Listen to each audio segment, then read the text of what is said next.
I'm Amanda Garfinkel, Assistant Curator in the Costume Institute. Welcome and thank you for joining us for this installment of Met Speaks, a series which brings together some of the most respected and compelling thinkers in their given subjects. Tonight's program was organized in conjunction with the Costume Institute's In America, a Lexicon of Fashion exhibition on view at the museum through September 5th. The Lexicon exhibition presents a new vocabulary of American fashion based on the emotional rather than the practical qualities of dress. Each of the designers included tonight are featured in the exhibition's Consciousness Gallery, devoted to notions of community and methods of sustainability in the creation of fashion. Enormous thanks to Taymour, Tremaine, Emory, and Uribe for joining us. Tonight's discussion will be moderated by Kimberly Jenkins, an assistant professor of fashion studies at Toronto Metropolitan University and creator of the course Fashion and Race at Parsons School of Design. Kim is the founder of the Digital Humanities Project, a fashion and race database, and the curator of an exhibition based on the project. She has lectured globally on the subject of fashion and self-expression, and we're delighted that she's agreed to lead the conversation. Thank you, Amanda. Welcome, everyone. I am so excited to start this conversation with these fantastic artists, designers.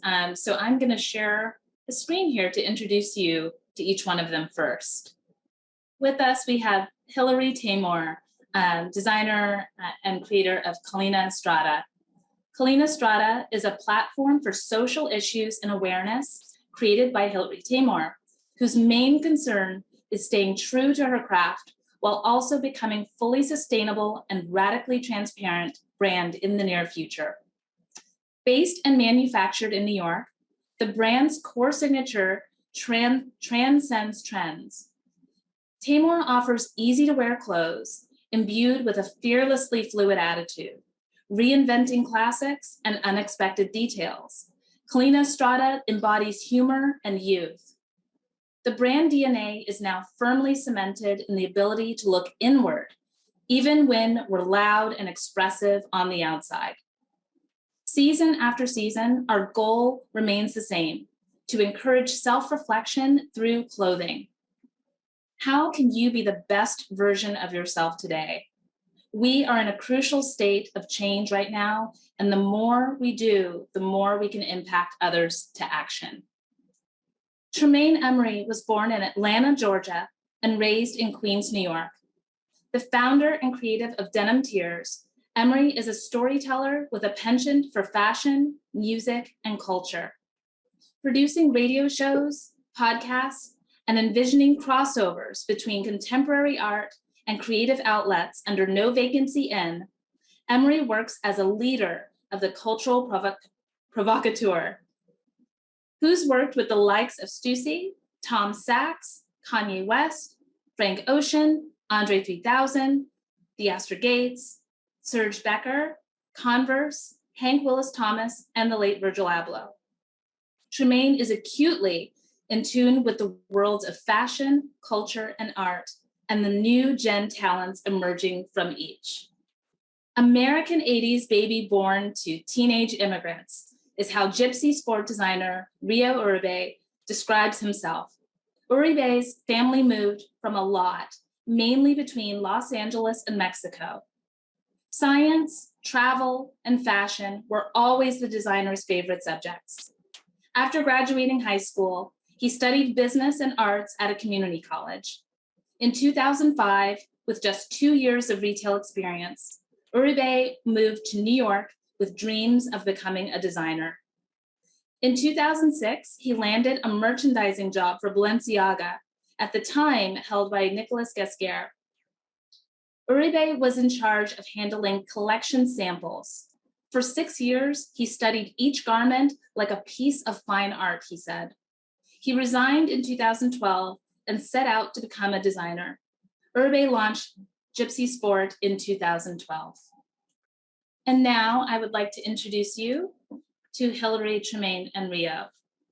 All right, so let's get started. I have many questions for you and stories that I hope you'll be open to tell. So what I wanted to start off with was growing up in your roots and how you got here. I want to talk about your environment, family, biological or chosen, and your first encounter with creativity and beauty. Whichever aspect of that question you'd like to address, I'd love either any one of you to start, of how roots really kind of helped shape the work that you're doing today. So I guess for me, when I started, I mean, I've always been a really creative person trapped in a family of non-creatives. And so it came out as like a super rebellious way of acting. And then it became like bribing, like my mom would be like, oh, if you do this, then I'll take you to Fred Siegel or something. And that was always the way to like get me to behave. Because I loved clothes, but they didn't really understand or know how to like really nourish that element of who I was. They just kind of used it as like, well, just do this and then Hillary can go be weird on her own. But I always kind of really, as a child, had such a hard time shopping because I would be like, I want this, but it needs to be like this. And I like would have really strong feelings about every piece of clothing in a store. So it kind of just like all fell into place in my teenage years about going on that track of fashion. And I dropped out of college and ended up thankfully in fashion school and really found myself there. Rio? I grew up with a very lower income immigrant upbringing, and which I really appreciate now in hindsight. But I think that really forced me to learn sustainability and practicality, and also just like taking hand-me-downs from older cousins and turning them into something fresh and new instead of a regular old used piece of clothing. And so I did that as a youth. All through high school, I would sell my pieces to friends that were upcycled. And so it continued until I started my brand Gypsy Sport. And we continue to have 50% of upcycled or renewable materials. And the other half is traditional capitalist, terrible way. Tremaine? Yeah, I think my first encounter is just hanging out in New York with my family, my mom and dad, New York City. It's my first encounter with style, art. Yeah. What did that look like? Is there like a specific look you remember when you were young that just really kind of lit a spark? Just, everything from how cats was dressing in the street to how my mom and dad's dressed to going to antique stores. We didn't even call it vintage shopping. Antique stores would have a little couple racks of clothing. Going to Goodwills, going window shopping, walking down Fifth Avenue. It's New York City, so everywhere you see people, you see style. Yeah. Some of the most stylish people in the world live in New York, next to Tokyo and London, in my opinion. So, just everything in New York, the music scene, all the different cultures, but all germinates from my parents. And that leads nicely into my next question about education, which for Tremaine, it seems like you got really just kind of a whole education without school, just learning on the streets, the codes and the style there, and just having the whole world at your fingertips in that way. Each one of you are here because your craft, your creativity, the impact of it was significant enough to be in an exhibition at the Metropolitan Museum of Art. And so when it comes to your talent being nurtured and the education, I'm curious, and I'll start with you, Hillary. Was it a traditional education or was it sort of a blend of, just friends or a certain mentor teaching you along the way? I want to ask each of you where the education kind of came from, who helped or what helped hone your craft. And eventually, when did you feel like things started coming together? Like, okay, I think I'm onto something here. Okay, so I had a traditional education in fashion school, but I am like the antithesis of fashion school. I don't believe in it. I don't think they can teach you anything. No offense to anyone. I think it's a waste of money, but that's my personal opinion because I learned nothing and they almost kicked me out. However, meanwhile, I started my business during fashion school and they almost failed me. And I had like this like huge order with Anthropologie and back in the day before even social media existed. And so I started my business when I was like 21, and the school hated the fact that I did that. And I launched my career, and thankfully every season from then I like had enough money to keep going. And basically the only way I was able to educate myself properly on how to run a business was to actually do things and fail. And I failed a lot. And I started in 2008. And, you know, right now people call me like a new emerging brand. So, you know, I guess 14 years later, I'm here as the new girl as well. So it's interesting to see that element. And, you know, the brand has significantly changed over the years based off myself. And I really feel like I came into my own identity with the brand truly when I like reached my 30s after my Saturn return, and really like figured out who I was as a person and how I wanted to be portrayed and what I wanted to say to the world. And really when I felt super secure in myself, I was able to really speak volumes through the brand and what I wanted to show. I love how intuitive you are and how you just kind of knew, just moving with your gut, like this is working, this isn't working, and just going for it. So yeah, kudos to you. Rio. Yeah. I've been fortunate enough to have a lot of mentors. I would say my mom was definitely the first person that taught me like you can't pair polka dots with stripes, or like these plaids don't match up. And I didn't know why she cared so much about it, but now I understand, and I still break the rules, but I definitely have to give her all the credit. And then later in life, I had a mentor who helped me learn about fashion. I'm not taught through formal education, so I learned from all of my jobs, and all of my jobs in retail, as well as like showrooms and wholesale. Working with Balenciaga, Nicola Jesquet was a great mentor, and he really pushed me to do my own thing because I couldn't find my dreams at that job. So he really helped me to be confident in myself. And most recently, I've had an apprenticeship with John Galliano at Margiela, and that's given me a lot of inspiration and motivation to keep going, and just like it's just taught me so much. Like, and I'm able to have people like that I can call or talk to when I need some advice. Mm-hmm. Mentorship is huge. It's significant, and that'll lead to the next question I'll have about relationships. Tremaine, was there anything you wanted to add about education and really kind of what or who helped hone your craft? And when you started feeling like things were coming together? I'd say just, you know, I've worked retail for a long time. My longest retail job was Marc Jacobs.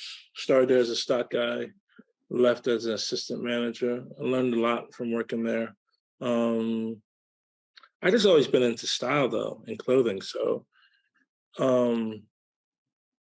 it's not heart surgery. So it's like, if you have the unwavering will to learn it, you can. Because even being which is all relative, a good designer is based on the feeling people have. And mainly, firstly, your intention and your feeling about your clothing, and then the people that appreciate your clothing and feeling that they have. So, you know, there are people who are great at pattern cutting and all that stuff, but people don't resonate with their stuff, or they just choose to work for people. But there might be people who don't know how to pattern cut, who don't know how to use Illustrator, but know how to direct. You know, Tom Ford, when he was at Gucci, he wasn't a pattern cutter. He didn't use Illustrator.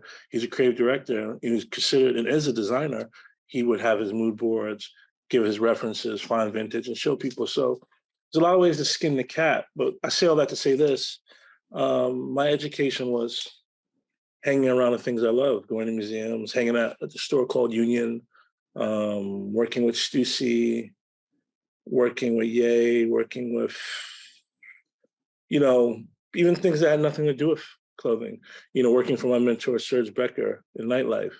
You know, a lot of things start out of nightlife, seeing, you know, so just always paying attention.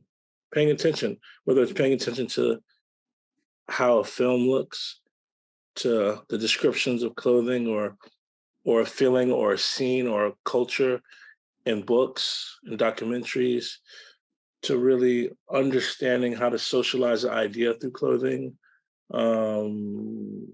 social engineering through clothing, cultural communication through clothing, because all of it's storytelling.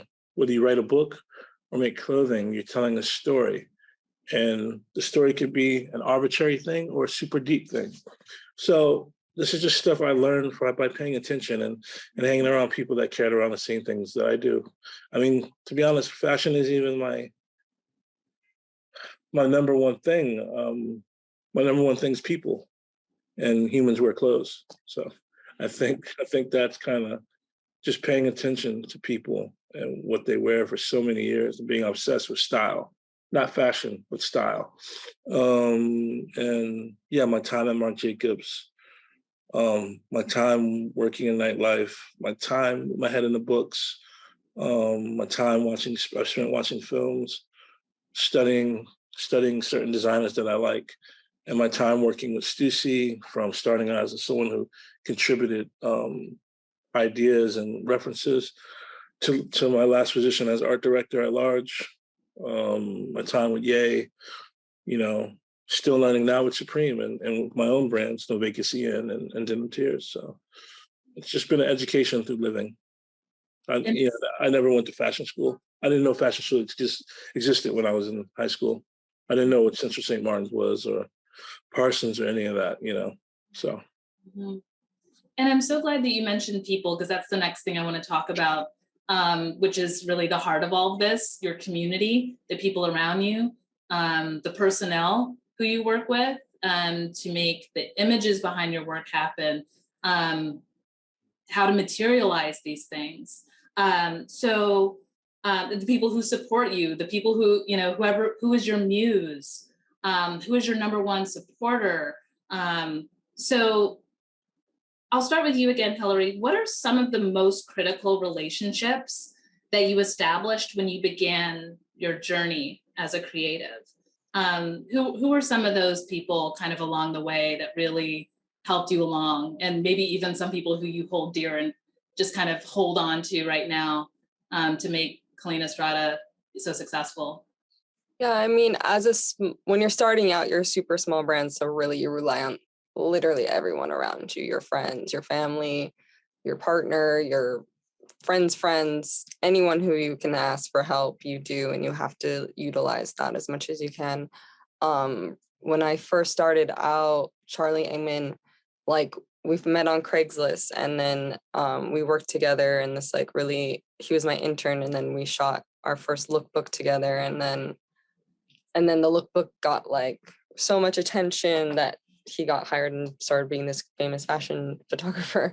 And then, he always shot my lookbooks from then on, and we kind of separated for a moment, and then we came back together like 2019, and we started really working closely. And that's kind of the main reason we were able to make like such amazing shows during the pandemic, because he's like my chosen family brother, and we work so well together that we can create these like intense digital shows, like we did a reality TV show, we did a video game, we did all of these things that were pretty one of a kind type moments for fashion, for myself and I think others. So it's really interesting to have a relationship like that, where you can be on set with someone and you trust them entirely of what is going on. You don't have to like oversee. And we literally are able to do those things because we're basically two people, the same person in the same room, multitasking and like achieving so much work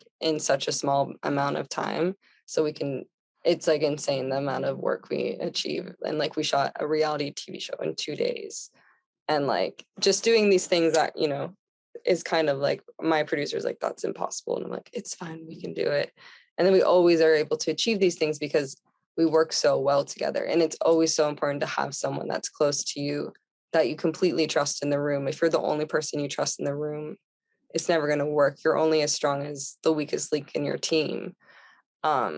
And so it's just important. Like, I have an assistant who's been with me for like 7 years, you know, and people like that you can literally trust. All I have to do is like look at her and she'll be like, oh yeah, it's pink, obviously, you know. So it's very simple to have these it's not simple to have these relationships, but it's so core and so important to be able to trust everyone around you. And like, because we need each other as much as, like, I need her as much as she needs me. And like, not in a work environment, just like to be able to make what we're making, we need each other.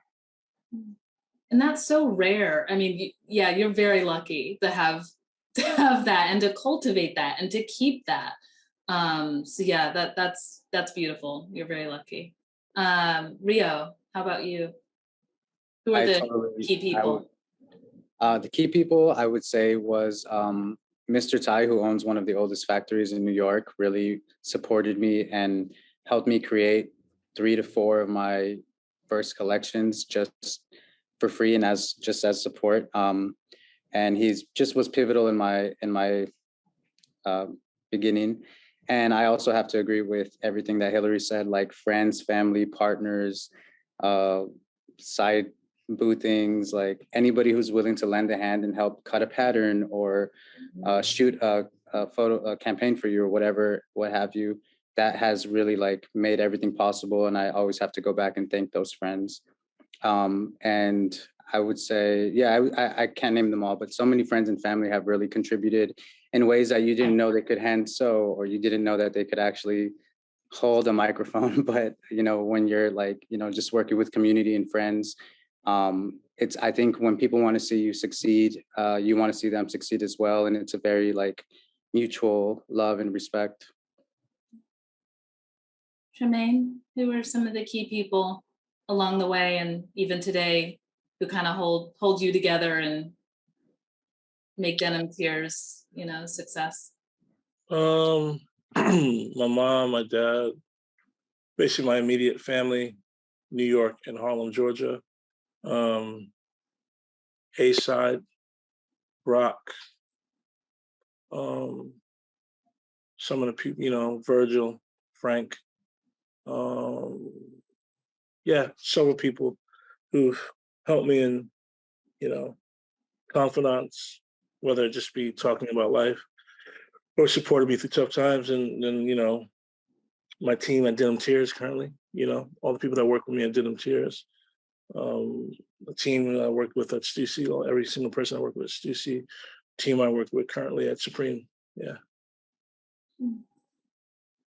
Well, I want to pause for a moment. And before I have a couple last questions in winding down, on topic with this discussion, I want to take a moment to, we've got some slides of your work that was in the Lexicon exhibition and the words that were associated with it.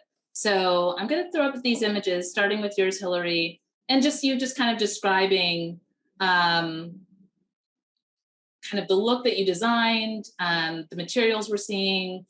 So Hillary, can you take us through this piece here?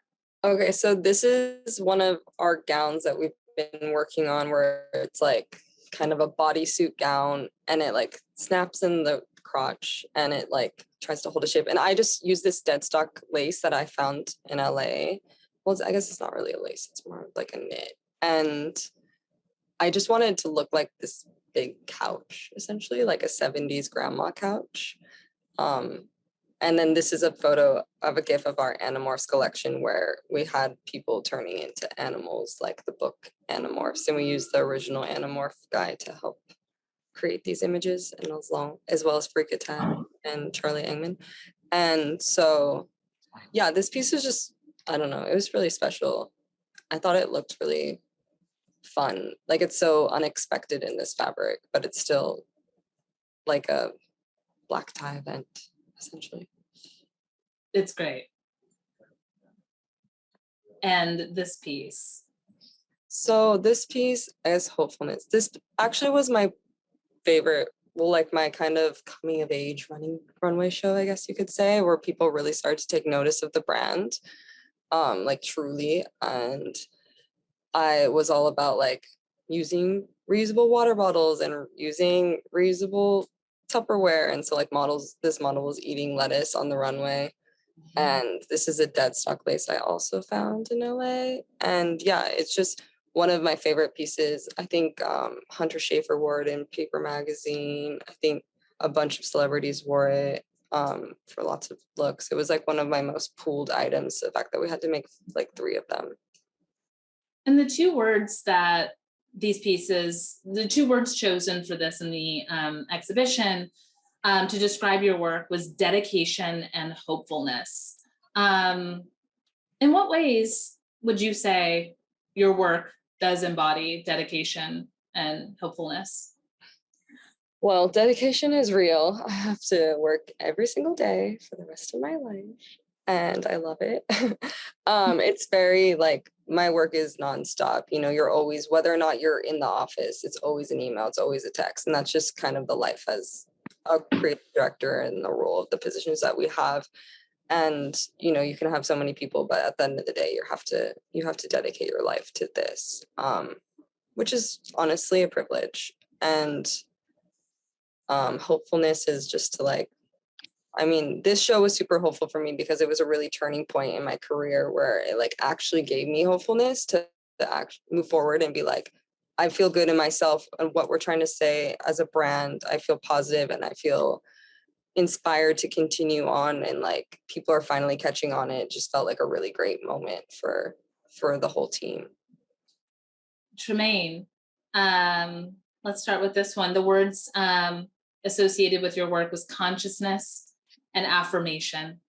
Could you take us through how you might interpret those words, or, well, and also just taking us through this piece here of what we're seeing? Yeah, I mean, this is my cotton reef denim jeans and denim jacket. This is the chain stitch one. I created this artwork, actually physically created these cotton reefs. And then when Levi's asked me to do a collaboration, this was my only idea that I was going to do, was to place the cotton reefs all over the jeans to represent America, how America was built by slaves off the cotton industry. Also sugar, indigo, and rice, but cotton is the most well-known product that the slaves harvested. So it was a way to use pop culture, because one of the most popular clothing item, the most sold clothing item in the history of humanity is the 501 jeans, Levi's jeans. So what better place to place a Trojan horse? And obviously cotton's used to make denim, was to use the Levi's collaboration and denim to tell the story of how America was built. And you know, a story that America doesn't really deal with. You know, Blacks still haven't gotten reparations. And as you can see, certain schools, they don't even want to teach about slavery anymore. So it's something that's very, very prevalent in a lot of different ways in Western society. So I'm just honored at every person that wears the jeans, and honored to have them in the Met to tell the story. It's a powerful intervention, and I'm glad you did it. And it's absolutely something we don't want to talk about. Food and fashion, kind of sister industries, wouldn't be what it is today if it weren't off the backs of enslaved people. All of the key elements that birthed the textile and fashion industry, and as well as food, was all through first the harvesting of enslaved individuals. So I'm glad that you're telling that story. And that's why the cotton reef is a reef, and it's a circle, because the word religion is, the root word is in Latin is religio, which means to return to. So, and that's a circle, like a ring, you know? So a ring is, the root word is religio, which is to return to. So that's why I did a circle of the cotton reef. So it's like returning people to the beginning of America and how it was built. And but also the circle goes the other way to, there's still forms of slavery happening now in the fashion industry, still forms of slavery, mass incarceration of Americans, sex trade, a lot of types of slaves now. So it also, so this doesn't represent cotton, it represents slavery in Mhm. general. Mhm. Yeah. And speaking of interventions and working these histories through iconic garments that are kind of quote unquote American, all American, you did something similar here. Could you describe your process, like what you were thinking through when you made this piece? My idea was to use tactics I've learned from other artists, like David Hammonds and Hank Willis Thomas and Kara Walker, and so many Black artists who subvert the white gaze by injecting the Black gaze. So, Ralph Lauren is all American company. One of his most famous creations is the sweater with the American flag on it. So what better way to subvert the gaze of the white gaze by injecting the Pan-African flag, which was created originally by Marcus Garvey in the 1930s, and then reinterpreted by David Hammonds in 1990. So taking this flag and switching it out. But again, playing with pop culture, people know the Ralph Lauren sweater. So then putting something, the wrong thing in the right place leads to conversation, leads to people talking.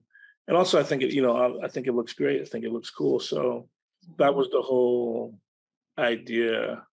In a way, the designs for me are kind of like a form of performance art in some ways. And, every time someone wears the garment, the performance is enacted. Yeah, so that's the story. Even like the sweater is called the Tyson Beckford sweater, as he was probably one of the first major Black supermodels who modeled. He was, Ralph Lauren broke him into the game. So there's different layers to the sweater, and also it's an ode to Ralph Lauren. I love his clothing. I don't know him personally, but I love his clothing. I love the company, and so it's not like against Ralph. It's more like harnessing what Ralph built to get this message to, it's almost like the bat signal. And if you took out the back signal and put your signal, you're using that signal to get your emblem out. So that was the deal with this one. Thank you. And Rio, take us through this piece with the words acceptance and consciousness. I love hearing about the other designers' work.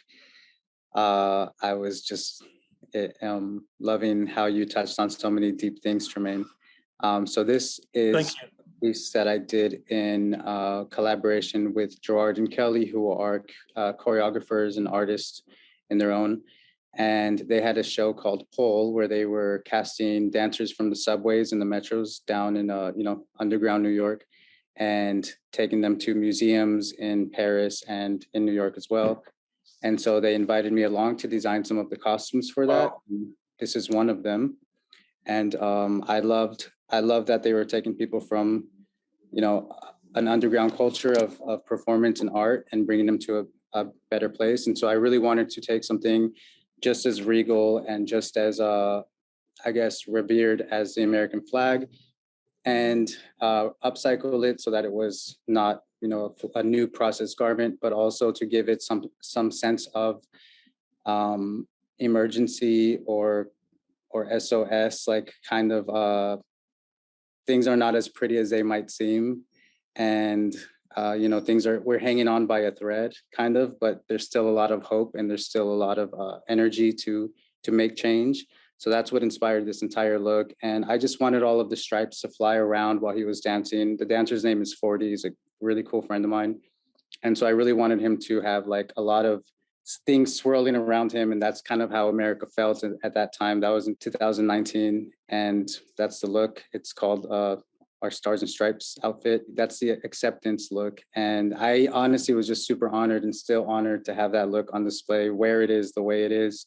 And I love that the dancer is wearing Nikes in the Met, because I mean, it's just such a symbol of they're friends of the company, and it's such a symbol of sportswear and the streets of America. And so I thought that was important to have on the form or on the mannequin at the Met.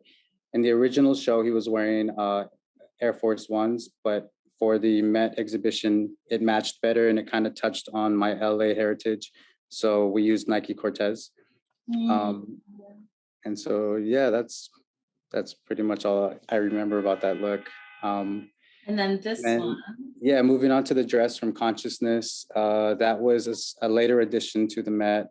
And similar to the first piece, it was made by scraps and upcycled pieces of crochet that were sourced, some from my own grandmother and some are from my friend Tony's family, who was Italian, and they had these heirloom crochets in their closet that they donated to me. And so I used shoelaces from my own sneakers and tied all the pieces together by hand in different ways until I appreciated the form on a mannequin. And it was part of our spring summer 2018 show that we did as a renegade show throughout Paris, through the Place de la République. It's like a very public park in Paris.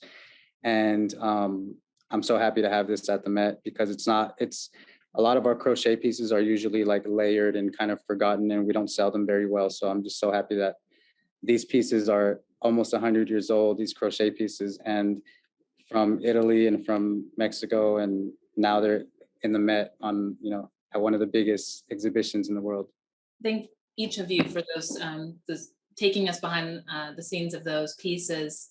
Some of the last questions I wanted to ask you that each of you've got me thinking about, from subversion, imposing interventions through your pieces, to like Hillary navigating the business of fashion on your own and through intuition. Rio, you collaborating and working in kind of these fashion houses and navigating all this. I've been thinking about the last two to 3 years, where we've all kind of been through it. And I want to just kind of start winding down, thinking about the intentions and motivations and purpose behind your work. We're amidst a time of quote unquote racial reckonings, just political reckonings all over, overconsumption, environmental issues. As a professor who works with fashion students, the last thing that they want to do is to contribute to the problem and pour gasoline on a fire, and just feel like they're pushing more things out into the world that may not have meaning or purpose, or might be, just drawing from the environment and its resources. So when I think about the business of fashion, and I've had my own very interesting relationship with the business of fashion, and just kind of where that stands, where do each of you find yourself situated in the business of fashion? Do you find yourself kind of in it, on the margins, ambivalent to it? And with that, do you ever find yourself grappling with it? Is there something that you as a creative are unwilling to negotiate in kind of this whole fashion system and the business of fashion? Like, what will you never compromise on? And how do you navigate all of this in the society? I know that's a very meaty question, but however you want to start addressing it. Hillary, I'll stop picking on you. I'll start with Rio.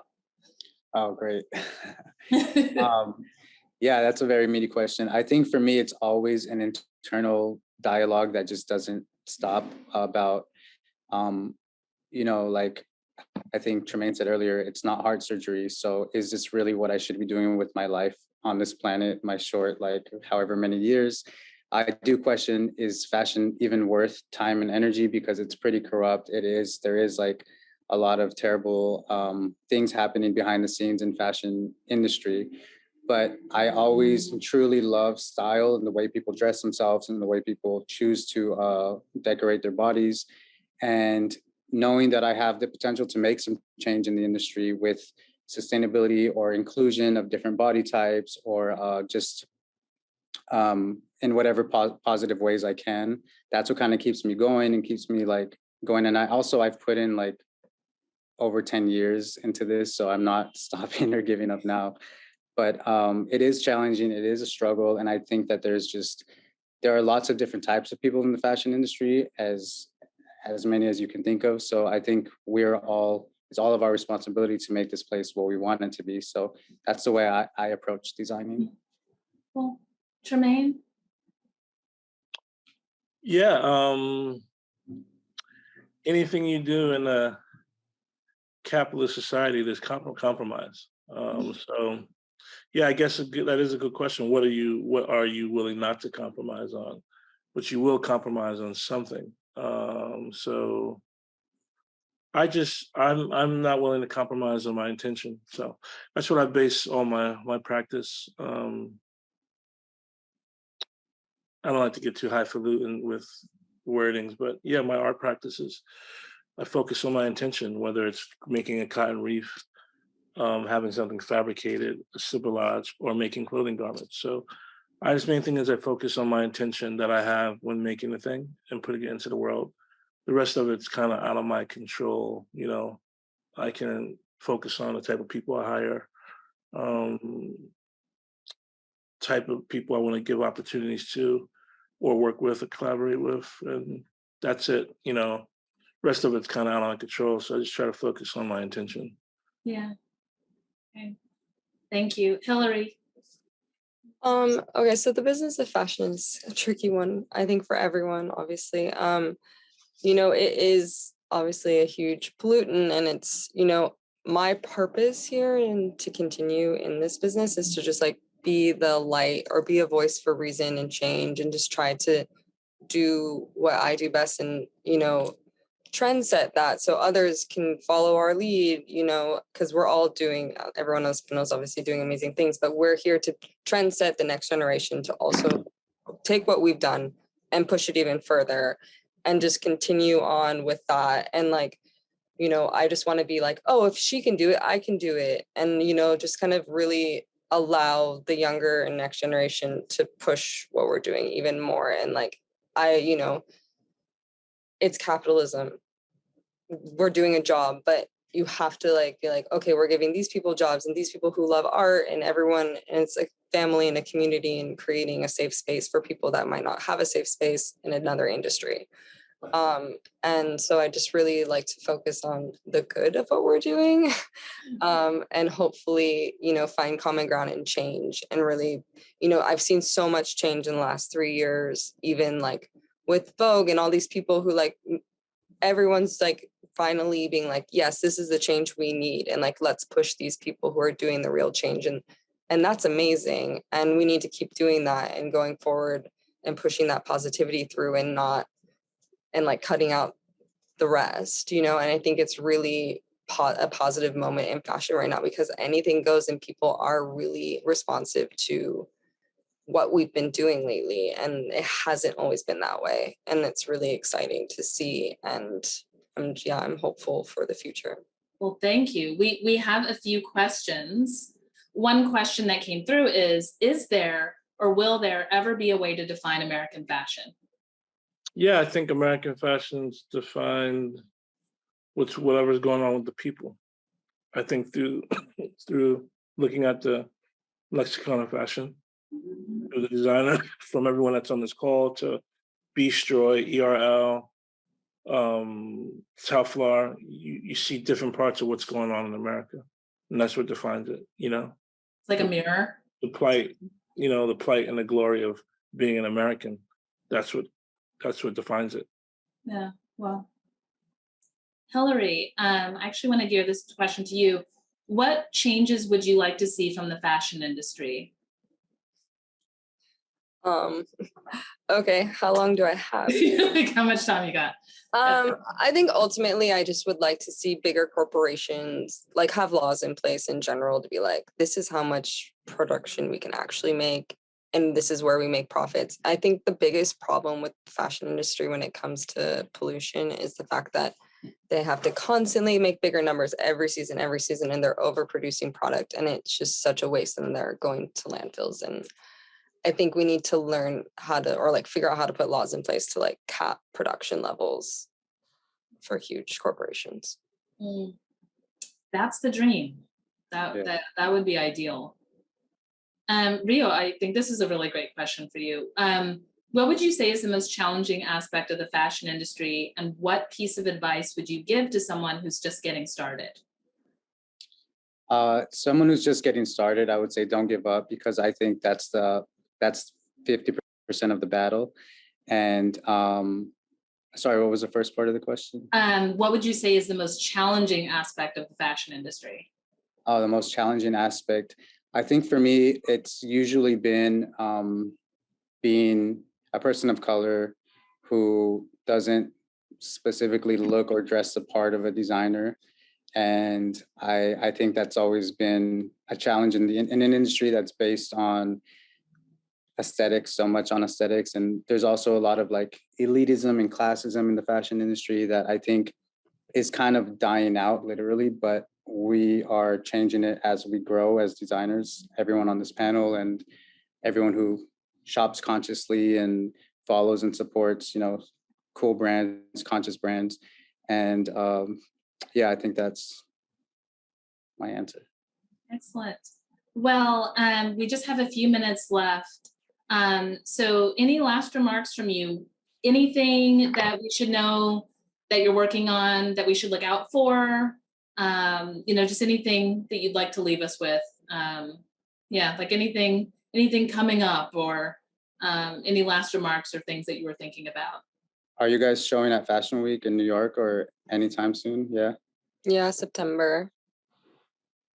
Tremaine? No, not Oh. showing at Fashion Week. But yeah, just the only thing I want to shout out. So I'm doing this charity event with Every Mother Counts in 2 weeks. So any way you could spread the message or support that charity, it's a great charity, and I think it's even more important to support them now with the overturning of Roe versus Wade, because there'll be women who are forced to have a child and are going to have to deal with some of the problems that Every Mother Accounts addresses and has been addressing, and other organizations address for women with pre and postnatal problems that are easily curable with donation of some money and education and access to healthcare. So, could you repeat what is it called again, Tremaine, so people can find it?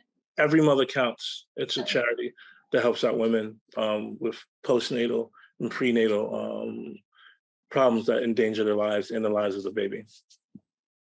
Thank you. That's very important. And then Hillary, you'll be showing at Fashion Week. Rio? I'll be showing a new collection for Gypsy Sport in October here in LA. Not a lot of details on that yet, but we are doing our first big event in LA called G-Spot. So it's kind of a derivative of a fashion show where all of those models get to show their talents aside from being a model. So we have singers, dancers, poets, comedians, drag queens, and that's this Saturday in LA. It's called G-Spot. It's on my Instagram if anybody wants to. Amazing. Oh, cool. And Tremaine, let us know if we can help you in any way with the charity if you need it. Definitely. Oh, thank you, man. Both you guys are amazing, amazing designers. I've seen both your work over the years, so honored to be in the exhibition with you guys. Same. This is just a really rich and nourishing discussion. And again, thank you for your time and your passion, and just keep doing what you're doing. No problem. Thank you so much. Thank you.